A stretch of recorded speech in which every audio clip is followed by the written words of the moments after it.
Hello friends, this is Karishma and you are watching Karishma Chess. Today I would like to show you a game which was played by me in the chess.com app. Till today we have acquired a lot of knowledge of many chess basics. Today, why don't we try to apply those knowledge practically through a game? So I'm sure this game is so interesting. In this game I was playing as white and my opponent as black. So are you curious to see? Then please continue watching this video. So let's get started. So in this game I open with e4. Black replied with e5. Knight f3, knight c6, controlling this pawn. Bishop c4. So with this move I was developing my bishop and also I was hoping to castle. So this bishop is aiming towards the black's king side. Next he played h6. So he was trying to control the square so that I don't place this knight here. So next I played a3. I played a3 because I was restricting this bishop to come and switch to this square and make a pin against my king. And also if any black piece attacks my white bishop, so I would have the chance to place this here so that I can continue my attack towards the black's king side. So I played a3. So he played a6. I think he is trying to push this pawn here and attack my bishop. So here in this move I castled king side and he played knight f6. So attacking this pawn. So I played knight c3, defending this pawn. So next, as I expected, he played b5. So he was attacking this bishop. So I just simply kept this bishop back, pushed this bishop back. So I played bishop a2. Next he played d6. So he was opening this diagonal for this bishop. So he can also put this bishop on this g4 square and try to pin my queen. Next I played d4. So with this move I opened this bishop. And also I was offering an exchange of pawns. So here in this game my opponent accepted that exchange and he played e cross d4 and knight cross d4. So till this move the game was even.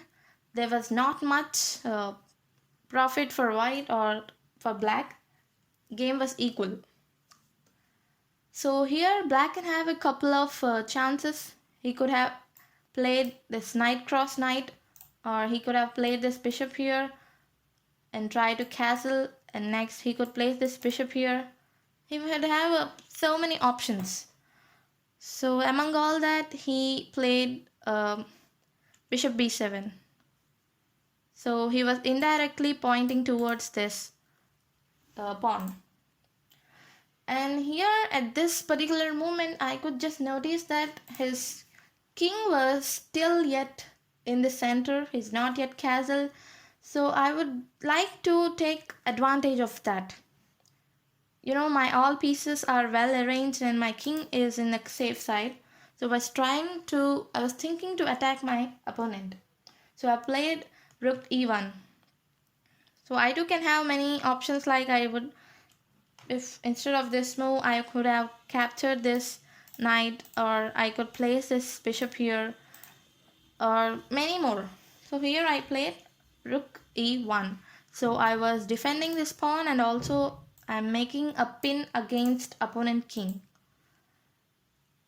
So I'm starting to take advantage of that. So my opponent played knight e5. So he rejected the exchange and he came to knight e5.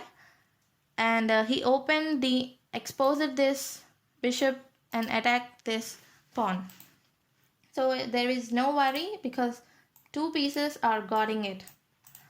So next I immediately played f4.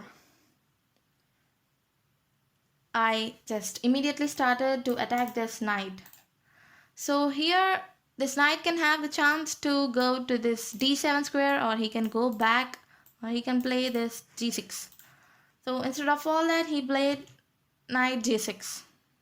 Instead of this, he should have played this one, because with this move I can again attack this knight with this pawn.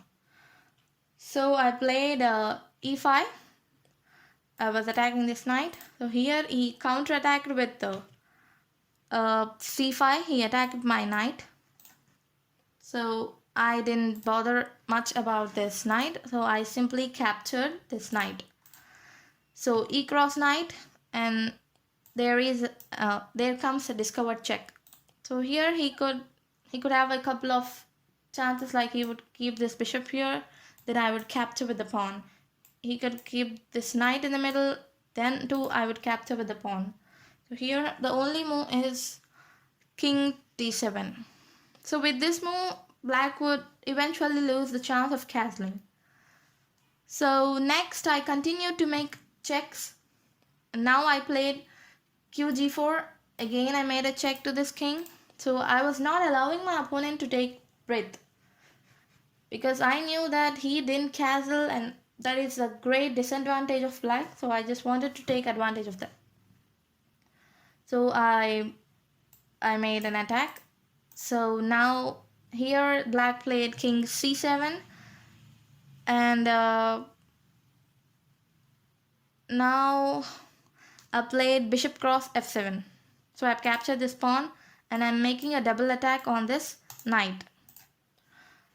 Yes, here black would have the chance to capture this. So I allowed black to take that. So he is again making an attack on this knight. So now I played knight d5, again making a check with this knight. So here bishop cross d5, bishop cross d5, and I'm making an attack on this rook. So here black played rook a7. So he's trying to come out of that attack. So now I can have the chance to capture this knight because it is left without defending. So I captured q cross g6, and black played q cross f6. So he captured my pawn.